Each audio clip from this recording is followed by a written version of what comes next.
Welcome to episode 2 of the CEO Sanctum, where today we're going to help CEOs, leaders, people who have to plan and chart the course of organizations, help them navigate what's coming underneath the world's biggest diversion between impeachment and wall.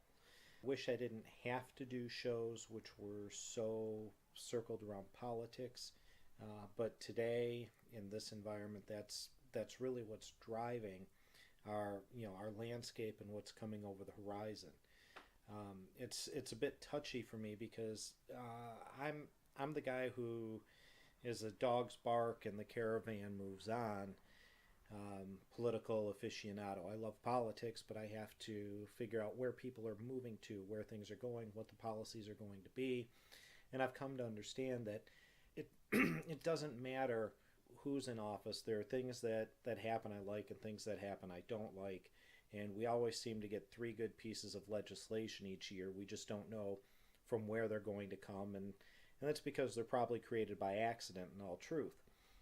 Right now, we have a really charged political climate. For me, it's particularly tough because we came out of an administration which was, very flavorful. If it weren't for that administration, capital markets branding wouldn't be. We deal with helping companies find funding solutions through the use of the 506c exemption. We help business leaders, get their arms around how they're going to raise capital and advertise to raise capital. That came to fruition under the Obama administration.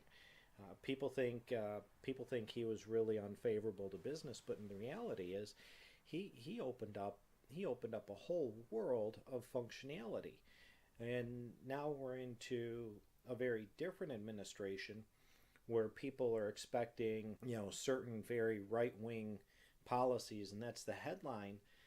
But that's not necessarily what we're getting when boots meet the ground. We have this really charged environment right now where all of the energy in the room is going towards impeachment versus the wall. But what's really going on for the Dems? Impeachment's real. They're finally getting their swing at the piñata. And day one, they introduced a bill to start impeachment proceedings. Will it come to fruition? I don't know. I mean, you would expect it to because they control the House. Will it go any further than the House? Probably not without something really shocking coming out against Trump. The Mueller case hasn't really produced too terribly much that's made it above the level of back and forth bureaucracy. And we haven't seen anything of major, shock come out against Trump to the level where it would skew his base. And then from Trump's standpoint, you've got this wall, and that's not really the truth. I mean, it is, but it isn't. A lot of the wall is geared towards human trafficking and child trafficking, more so than keeping people out. You can look at boots on the ground policies. It's frustrating for everybody because it's very emotionally charged. But the reality is it makes for a great highly charged political football to keep everybody angry. Just like in Michigan, we've got these horrid roads that have never been solved. They will never be solved. And as long as the politicians point the finger at everybody else, they never look at what really happened with water in Flint. They never looked at the bankruptcy of Detroit. They never look at the water that's leaving the middle of the state to go into Nestle's bottles. Nobody cares because we're all mad about the roads.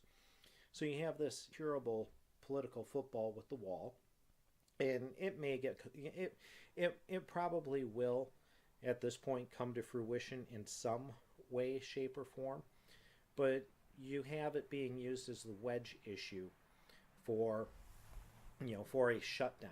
And this shutdown is starting to fall into feeling like Trump is starting to make good on his promises or the rumblings that he's made into the alternative right.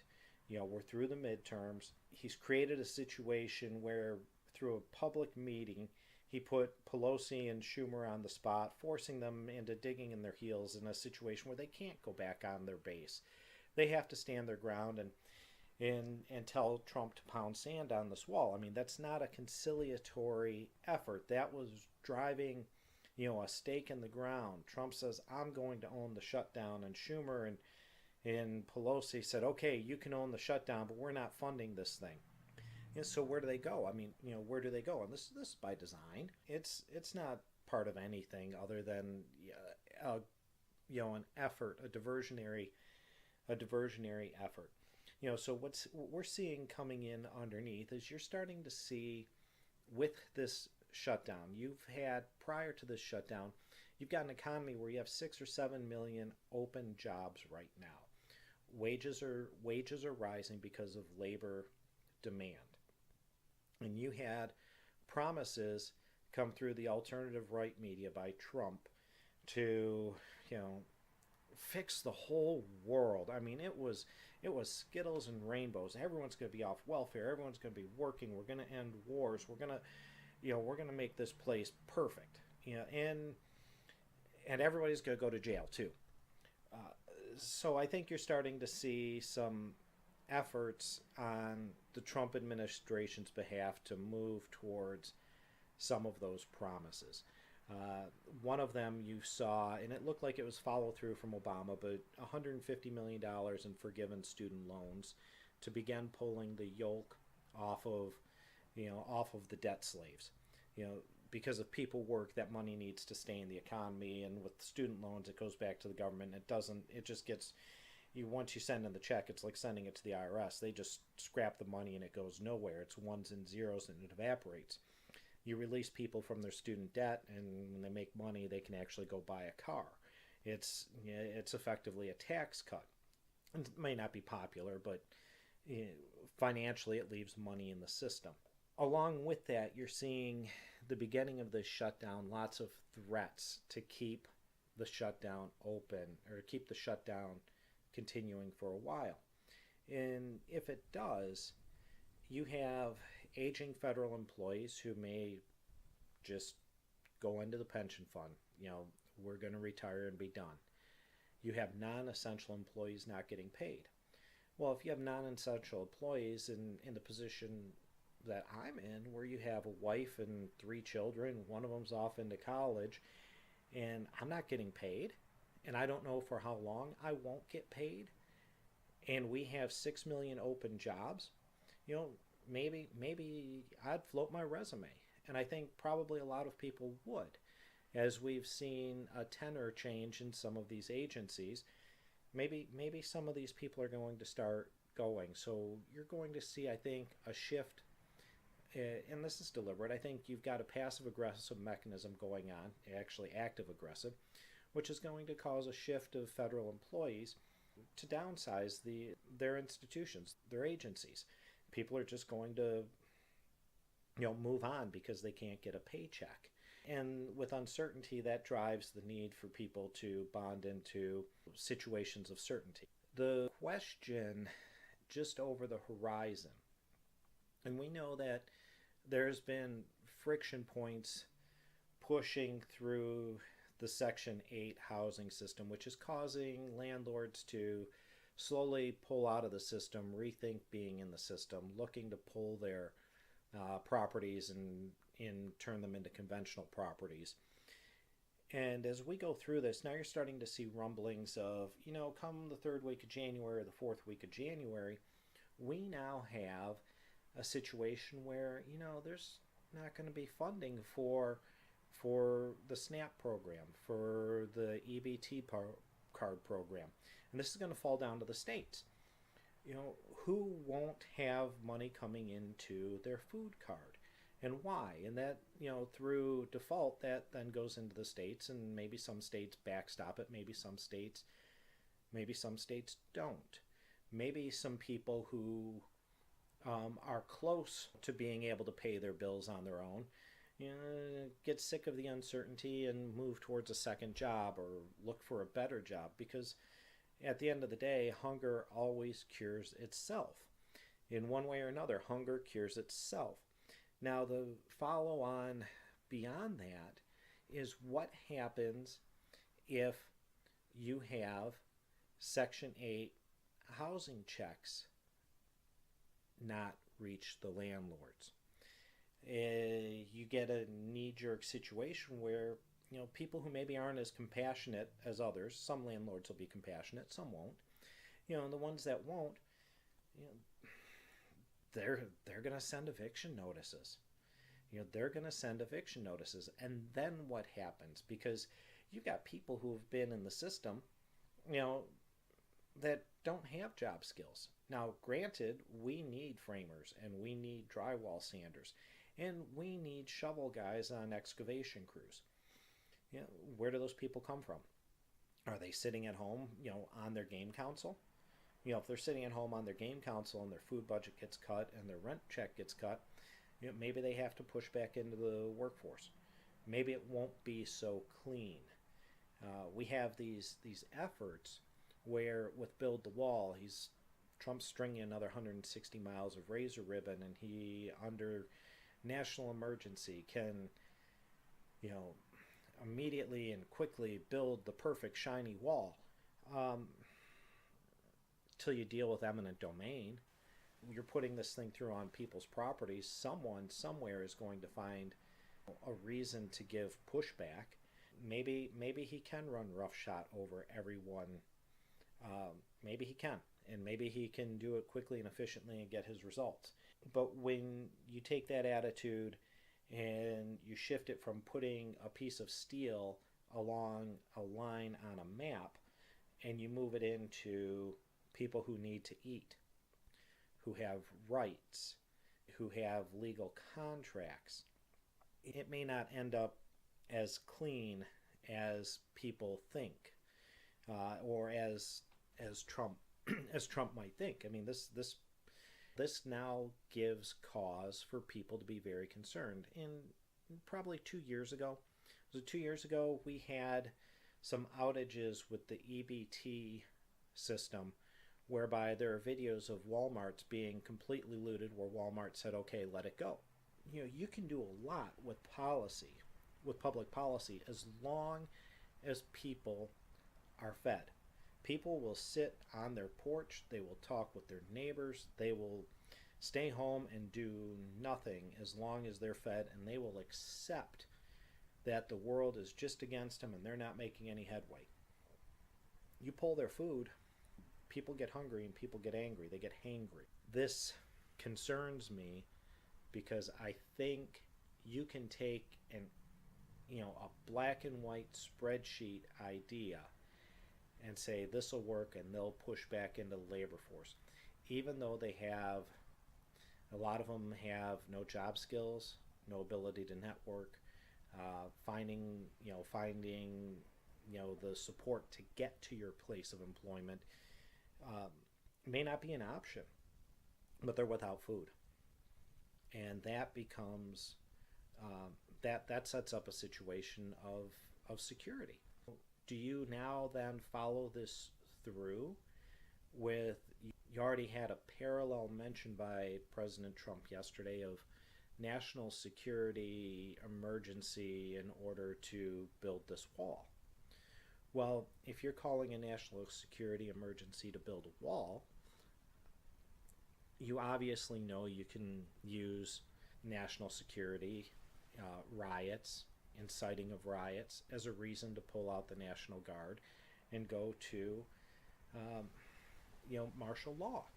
When this was first thrown around by both the alt-right and the left as an option coming our way, it seemed really far-fetched to me. But as we're getting closer, if we really do go down this road, then you have to look at it and go, okay, you have to provide security. If you're going to pull everybody off of their bridge card or their EBT card in one unexpected fell swoop, you need to provide a way to transition that situation. I mean, is it back to, okay, you don't have a debit card that works when you go to get food, so now we do food trucks off of the National Guard until you find it more palatable to get a well-paying job? Government cheese, the old government cheese. I don't know. So this path here has me, a little concerned, because I think as we're going down this road, The gambit was, the gambit's pretty well established. Locking Pelosi and Schumer into a very public face saving situation where they really can't back away from the wall funding issue, and Trump really, he can't back away, and he's not going to because he's already stringing the razor ribbon. You have to figure out how long things are going to actually stay closed. We go into this 3 week becomes 2 months. Now you got a crackdown. Now you have a flow into what you're seeing concerns of out of both the alt-left and the alt-right. Michael Avenatti was twittering last week about the sealed indictment count. And on the alt-right, you have plenty of chatter about the sealed indictment count. You have 70,000 sealed court documents. We don't know if they're indictments, but both sides are calling them indictments. Who or what is happening under both alt-left and both alt-right think the other side's going to jail. And in reality, if you have 70,000, they're both probably right to some extent.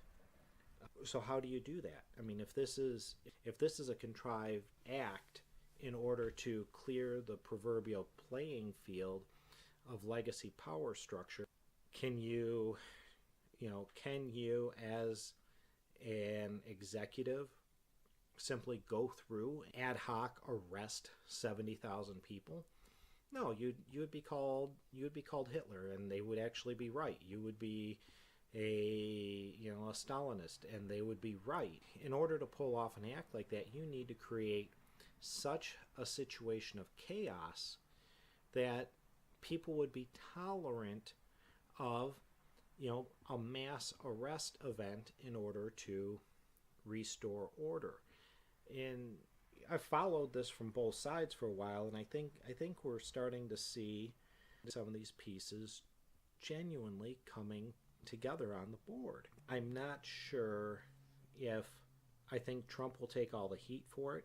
I'm not sure if he's a rogue actor or if he is controlled opposition that has been installed by legacy power brokers in order to shift our political landscape and prepare our political landscape for the new way of doing things, because truth is now fully illuminated. All transgressions are illuminated. So when you look at the kids coming through today, they've lived a life where they've never known everything of their existence not being data tracked and watched and known by everybody. They live a life of open books.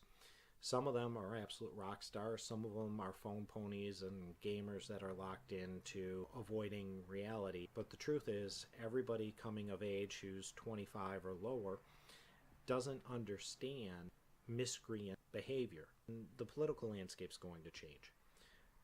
Looking through this situation as it sets up, I'm seeing the foundation coming together to do a couple of things. Shift people out of the benefit structure.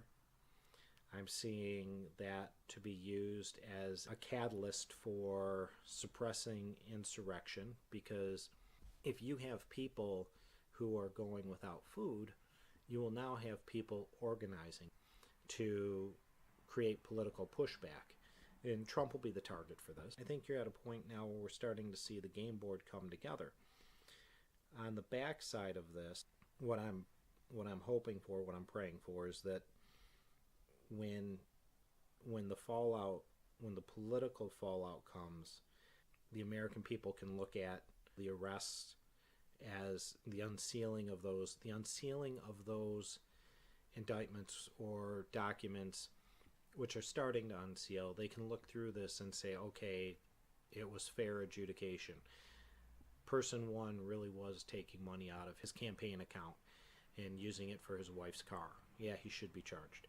I hope we see a lot of things where the electorate can be placated. After this event, I think we're looking at something that's quite different than where we are now. You have a shift in participation in the benefit structure. You'll have obviously they're starting to forgive student loans, so you're going to have a shift in the indenturing system we have. To what extent that goes, we don't know yet.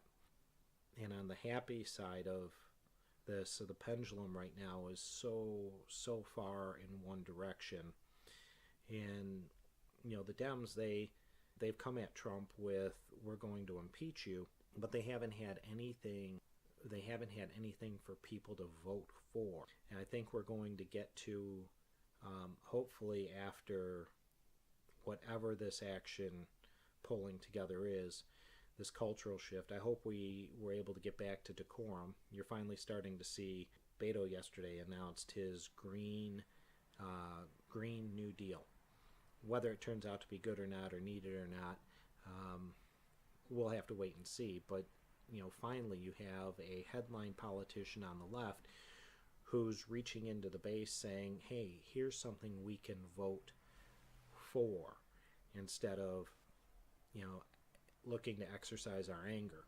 And I think if they're going to pull the middle back to sanity, you have to have reasons. You have to have reasons for people, to vote for something. So that was a nice start. Whether we'll be able to get through, whether there will be a transition in power come 2020, is yet to be seen. If the economy stays good, if Trump gets people off of benefits and actually works and pulls this gambit off, it's going to be really tough for Dems to reclaim control in 2020. If he doesn't, I mean, it's a disaster, and then you've got a real problem. After that, I think one of the things that I'm looking forward to is the election of 2024 will be about decorum. People on both sides, I think, are just really sick and tired of the elevated tone, of the everything's always a bombastic yelling, screaming fest.